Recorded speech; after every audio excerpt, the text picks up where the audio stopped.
ကြားလား Hello ကြားလားဟောဟုတ်ကဲ့အော်အဲ့ဒါ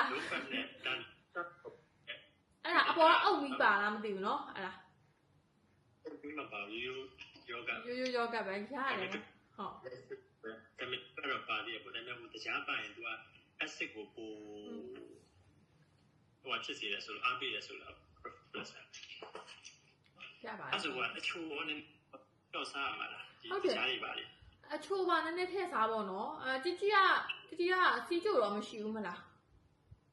ရှိတယ် pre-diabetes လားမသိဘူး pre-diabetes ကအရင်တော့မစိုးသေးပါဘူးဘယ်လောက်ရှိလို့လဲ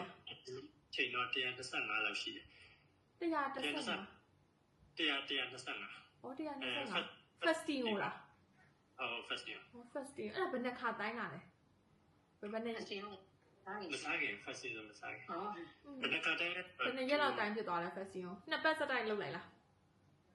ဟုတ်ကဲ့ပတ်ကောက်တိုင်းလိုက်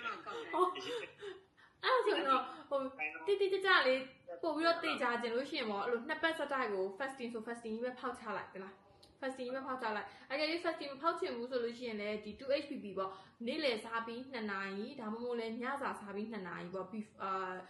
after lunch ဒါမှမဟုတ်လို့ရှိရင် after dinner ပေါ့နော်2နာရီပေါ့အဲ့လိုမျိုးနှစ်ပတ်စတိုင်းဖောက်ပြီးလို့ရှိရင်အဲ့ဒီ record ကိုကြည့်ပြီးတော့မှတကယ် pre-diabetes လား diabetes လားဆိုခွဲလို့ရလားတကယ်အဲ့လိုမျိုးကြီးအခုချက်ချင်းရတော့မဟုတ်ပါဘူးအဲ့ဒါကြားနေထည့်စားလို့ရပါတယ်ဆုံးပါပြီတော်လဲဆုံးပါပဲတော်လဲဆုံးပါပါဟုတ်ကဲ့နောက်ဘာသိချင်တယ်လဲအကယ်၍ ultrasound ရိုက်ပြီးလို့ပေါ့နော်ပြချင်တယ်ဆိုလို့ရှိရင် Viber ကနေပဲဟိုပြလိုက်လို့ရတယ်နော်ဒီလားဒီ biomedicine လေ join မိတဲ့ Viber ကနေပဲတစ်ခေါက်ပြန်ပြလိုက်လို့ရတယ်နော် ultrasound တန်ချအောင်နော်ဒီတန်ချဖို့လည်းမမေ့နဲ့တန်ချတာကဟိုလက်ရှိတော့ချလို့မရတော့ဘူးလေအဆိုင်ရဘာဖြစ်မှမသိတော့